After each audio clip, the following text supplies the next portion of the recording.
Il est 8h32 et vous êtes bien sur RMC et BFM TV. Bonjour Michel-Édouard Leclerc. Bonjour Apolline. Merci de répondre à mes questions ce matin. Vous incarnez bien sûr les magasins Leclerc. Vous êtes le président du comité stratégique des centres Leclerc. On est à mi-chemin entre la journée d'action Bloquons tout de mercredi dernier et la journée de grève de jeudi prochain. Et il y a des colères diverses. On va y revenir dans un instant avec en toile de fond d'ailleurs toujours l'impression de ne pas s'en sortir. On va parler pouvoir d'achat. Mais quand on dit ces colères, il y a désormais aussi la colère de la FNSEA qui va appeler à une journée de mobilisation à la fin du mois. Il y a la colère des patrons. C'est Patrick Martin, le patron du MEDEF, qui dit hier il pourrait même y avoir une mobilisation des patrons. Vous, hier, vous étiez à la fête de l'UMA, à l'appel du Parti communiste. Alors, est-ce que vous n'êtes pas un peu schizophrène? Comment vous faites entre ces colères incarnées par la gauche et ces colères de patrons incarnées par le MEDEF? Alors, d'abord, je ne rentre pas dans ces catégories-là. Moi, j'essaye de bâtir mon utilité sociale par rapport à la société. Il y a 16 millions de consommateurs dans les centres Leclerc qui sont d'abord des citoyens, quand bien même ils n'achèteraient pas. Ils viennent en magasin. Et donc, j'essaye de répondre à leurs attentes ou de les anticiper. Et donc, j'entends bien la colère des uns, l'inquiétude des autres, mais une colère et une inquiétude, ça fait pas une solution. Or, moi, je suis en responsabilité. Avec mes collègues, on est en responsabilité. On attend de nous des solutions. Ben, on va aller les chercher par nous-mêmes en attendant que dans la sphère de l'État et dans la sphère politique, ils trouvent les voies d'un compromis, d'un plan. Vous vous sentez plus utile que les politiques ? Là, aujourd'hui, ouais. Là, le spectacle est affligeant. C'est quand même... il y a d'abord eu toute cette dramaturgie pleine d'ego sur la France va mal, la France est en faillite, on est moins bien que la Grèce et tout ça. Enfin, d'abord, aller balancer ça... c'est se tirer une balle dans le pied, hein. C'est pas étonnant qu'après les Donc agences... la dramatisation que jouait François Bayrou, pour vous, c'était excessif. Y compris Michel Barnier avant, un peu Attal aussi avant, tout le monde. Parce que le politique a voulu se positionner comme régalien, gestionnaire de la dette et tout. Bon, enfin, pour prendre une métaphore, je sais que tout n'est pas comparable, mais dans nos boîtes, c'est pas le comptable qui fait le plan de développement. Or, le discours de la dette, le discours de la contrainte, le discours de l'effort pour la dette, ça fait pas une politique, ça fait pas une politique sociale, ça fait pas une politique de croissance. Donc moi, je suis pour qu'il y ait aujourd'hui une politique de croissance. Je pense que la France n'est pas en faillite. Elle est même en légère croissance. De mon La prévision observatoire... de croissance, d'ailleurs, a été légèrement revue à la hausse. Les chiffres de l'INSEE la semaine dernière. Ouais. Et puis, on serait l'année dernière, la croissance, elle serait à 2%. C'est l'inflation qu'on a castagné. Et donc, si l'inflation descend... la croissance, le chiffre de la croissance descend aussi. C'est important qu'on s'arrête juste un instant là-dessus avant de continuer. Et on sent que vous avez beaucoup de choses à dire ce matin. Mais Michel-Édouard Leclerc, juste pour qu'on précise de quoi il s'agit. En effet, lorsqu'on lutte contre l'inflation, mécaniquement, c'est aussi une croissance qui sera un tout petit peu plus faible. Voilà. Donc, dans un sens, tant mieux. Réjouissons-nous que l'inflation ait baissé pour les consommateurs. Mais de l'autre côté, effectivement, c'est aussi une des conséquences sur le fait que la croissance... Voilà, si on prend par exemple juste la consommation qui fait la moitié de la croissance, elle est positive, elle est très faible en valeur, puisque on vend des choses moins chères, mais en volume, on est quand même positif, quoi. Donc c'est la consommation qui tire la croissance. Donc la France n'est pas en faillite. Pour la France vous, n'est pas en faillite. C'est excessif, c'est théâtral de le dire. Oui, et alors on est prisonnier de cette théâtralisation. Et dans un premier temps, ce sont les gestionnaires peut-être co-fauteurs de cette mauvaise gestion qui ont mis en scène la nécessité de faire des efforts. Et puis maintenant, chaque opposition, il y a que des oppositions en France aujourd'hui. Leclerc, vous n'allez pas me dire que la dette, c'est pas grave. Non, c'est important la dette, mais ça fait pas une politique pour les Français. Enfin, mince, quand vous regardez à l'échelle de la géopolitique, on nous compare même en Europe à l'Allemagne, en Italie. L'Allemagne, elle va à l'électrique, mais elle le fait avec du charbon et elle faisait avec du gaz russe, d'accord? Nous, on fait avec du nucléaire. C'est normal qu'on ait une dette plus forte. On nous compare à la Grèce. Parce qu'on a investi davantage. Ouais. Une dette, en soi, faut regarder sa valeur relative. D'abord par rapport aux actifs que ça finance. Bon, ça a été mal géré. C'est les systèmes d'aide, les systèmes de gestion de l'État sont pris en défaut. Ok. Donnons-nous le temps de gérer ça. Ne nous envoyons pas à la figure. Allez-y, vous pouvez le dire, à la figure. Ne nous envoyons pas à la figure la gauche, les entreprises, la droite, les fonctionnaires. Ça sert à rien. C'est pas comme ça qu'il faut faire. Toute la société française, il y a une crise de société. Il y a une crise de société parce que les 50 ans de croissance qu'on a connus sont heurtés par la transformation numérique, le digital. Il y a des emplois qui se créent, mais il y a beaucoup qui sont sont supprimés. Hein, d'accord. Par exemple, Virgin a fermé sur les Champs-Élysées, ça avait frappé les esprits, magasins de musique. Aujourd'hui, il n'y a plus de magasins de musique. Donc les emplois de là... Ça n'était que le premier, effectivement, ils ont quasiment tous fermé. Les banques ont réussi pendant 10 ans à bas bruit, comme on dit, à supprimer les guichets et les succursales pour maintenant imposer une relation numérique. Les impôts, on est en train de nous dire, la facturation, tout passe digital. C'est un progrès ou c'est pas un progrès? Je pense que c'est un progrès, mais c'est un impact social qui n'a pas été préparé et qui est pris comme un choc social par les gens qui avaient ces emplois. Et vous dites souvent, les robots, les distributeurs de billets ne payent pas de cotisation. Eh ben, par exemple, voilà. Alors, j'arrive pas à trouver une étude. Il y a personne qui reprend ça. Alors, dans le patronat, il y a, je crois, la CGPME qui reprend un petit peu. Il faut trouver d'autres ressources que la cotisation du travail pour financer... On ne peut pas cotiser, on ne peut pas faire reposer les cotisations uniquement sur les travailleurs et les salariés, donc, alors qu'effectivement, comme vous le dites, les banques ont quasiment fermé, mais ont été remplacées par des distributeurs de billets qui, eux, ne payent pas de cotisation. Mon portable, quand je fais du télépaiement, il n'y a pas de cotisation patronale, il n'y a pas de cotisation salariée, alors qu'avant, le guichetier de la BNP et la BNP payaient leurs cotisations. Donc ça, c'est un impact très fort. Le politique n'a pas accompagné ça, on n'a pas mis en place des ressources pour assurer le financement du système social. Moi, je suis pour un transfert de ces seules cotisations, de cotisations exclusives sur le travail, vers les concurrents du travail, la robotique, le numérique, tout ce qui contribue à concurrencer le travail, qui remplace le travail, mais qui ne paye pas de cotisation. Mais qui ne paye pas de cotisation. C'est pas la caissière ou le caissier qui doivent payer des cotisations salariales, c'est la caisse enregistreuse. Est-ce que, Michel-Édouard Leclerc, vous pourriez entendre l'appel à la mobilisation que Patrick Martin a lancé dans les colonnes de nos confrères du Parisien ce week-end? Nous ne voulons pas d'augmentation d'impôts, dit le patron du MEDEF. Cette position très raide est celle de nos adhérents. Ils sont très inquiets. Et si les impôts, sous-entendu les impôts sur les entreprises, augmentent, il y aura une grande mobilisation patronale. Alors moi, mon inquiétude, c'est que les consommateurs lâchent, c'est que les Français ne croient plus en la France, c'est que du coup, chacun gérant sa corporation et les hommes politiques gérant leur clientèle, il n'y a pas de voie de sortie, quoi. Donc, moi, je veux pas me mobiliser juste parce que je suis patron, chef d'entreprise, etc. Moi, je veux me mobiliser pour les Français. Et puis, si les politiques ne se mobilisent pas, on va le faire sans, comme ça a été en Belgique, où pendant 3 ans, ils n'ont pas eu de gouvernement.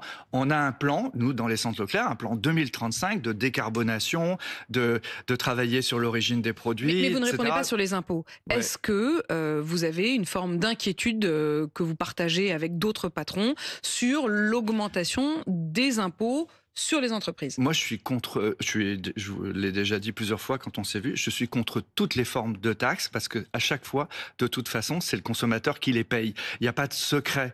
Autant, un impôt sur le revenu, le barème de l'impôt sur le revenu, ce qu'on touche, les inégalités croissantes en France, c'est une réalité et donc on pose sereinement le débat sur le resserrement des inégalités sociales.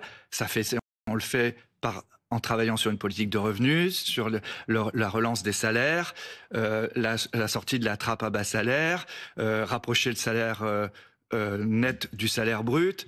On le fait on regarde si les salaires payent ou le travail paye plus que les dividendes de leurs cotisations. On fait payer les gens en haut du barème ou au milieu du barème de manière croissante pour de la justice sociale, mais pas pour boucher des trous. Surtout pas pour remplir un seau dont on n'a pas bouché les trous. Ça sert à rien. Vous parlez des dépenses. Ouais. Non, moi, alors, si on parle des riches, on a reçu des riches du monde entier à Versailles, on a reçu des riches du monde entier au Grand Palais pour financer l'IA. C'était les grands raouts organisés par Emmanuel Macron qui recevaient des patrons du monde entier pour Choose Friends, par exemple. Alors, je fais pas partie des gens qui sont touchés par qui sont la cible de la taxe, je me rappelle. Zuckman, d'accord. Mais par contre, j'allais dire Zuckerberg aussi, mais vous voyez bien que si vous faites venir des riches en France pour investir, vous leur dites pas juste après, vous allez les taper, quelle que soit votre position politique. Donc, en fait, moi, vous préférez les attirer pour qu'ils viennent investir que de les taxer. Écoutez, pour vous, la taxe Zuckman est une erreur. Pour moi, c'est un épouvantail. Alors, ça marche chez ceux qui... Ça marche politiquement parce que c'est un drapeau de la révolte, mais ça fait pas fonctionner l'économie. Hein, voilà. À un moment où tous nos sportifs et tous les gens de la culture sont à Monaco et à Luxembourg, il y a des quartiers de Paris qui sont vides depuis la taxe Hollande. Je crois qu'il est en train de revenir lui-même là-dessus sur ce qu'il avait fait. Je pense que ça n'apporte pas de solution pour la croissance. Moi, mon truc, c'est pas la revanche sociale, c'est la croissance. Parce que si on a de la croissance, et on en a sous le pied, on a de la croissance sous le pied, on a des projets. Vous dites mon truc à moi, c'est pas la revanche, et vous parlez du drapeau, c'est-à-dire vous dites au fond c'est un épouvantail. On a l'impression à vous écouter, que les décisions sont prises surtout pour le symbole qu'il représente, plutôt que pour la réalité de ce qu'il rapporte ou non. Tout à fait. Enfin, aujourd'hui, on a à relever le défi de la révolution écologique, de la transition énergétique, du numérique. Hein, on va mettre 1 an pour les facturations électroniques dans les entreprises. Alors c'est vrai, il y a trop de normes. Il faut aller vers un choc de simplification, etc. Mais on ne va pas revenir en arrière par rapport à ce qui se passe dans les autres pays. Donc aujourd'hui, ça vaut le coup de créer... Moi, ma proposition, c'est de créer un fonds, un peu comme fait la Norvège, comme font un grand fonds où on va draguer toute l'épargne qu'il y a en France. Et il y en a beaucoup, il y a beaucoup d'argent. Les Français n'ont jamais autant épargné. Voilà, et on finance le nucléaire, on finance la transition énergétique, on finance la décarbonation, on aide les agriculteurs à aller vers les agriculteurs, ils appellent encore une fois à la mobilisation, probablement le 26 septembre, une nouvelle journée à l'appel de la FNSEA. On sait qu'ils considèrent que vous n'êtes pas leur allié. C'est une tactique politique qui existe depuis 40 ans. Donc en fait, tout le monde fait de la politique, si je vous dis. Ouais, mais à l'âge de 9 ans, moi, le premier pavé est passé par-dessus, à travers les fenêtres de mon salon. Mes parents Édouard et Hélène Leclerc, ont mis leurs enfants en pension pour être tranquilles. Mon père achetait plus cher le lait dans la coopérative concurrente de Landerneau et le vendait moins cher.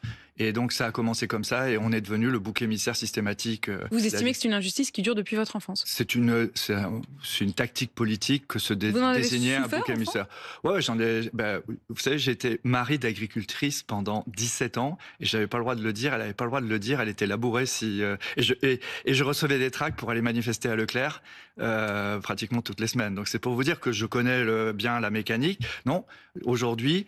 Leclerc, c'est 99% de notre porc, c'est français. 90% de nos œufs, c'est français.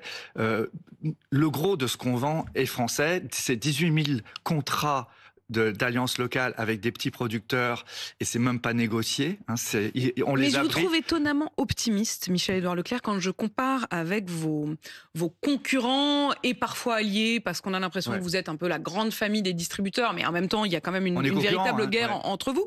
Mais je recevais la semaine dernière sur RMC le patron des magasins Intermarché, Thierry Cotillard, qui lui se disait quand même franchement inquiet et qui même disait, si on continue comme ça, on va aller vers de la déflation. Vous ne partagez pas du tout? Si. Lui, il dit ce qu'il ressent en tant que Français, mais en tant qu'acteur économique, il investit. Il vient de racheter les 300 magasins Casino, il investit...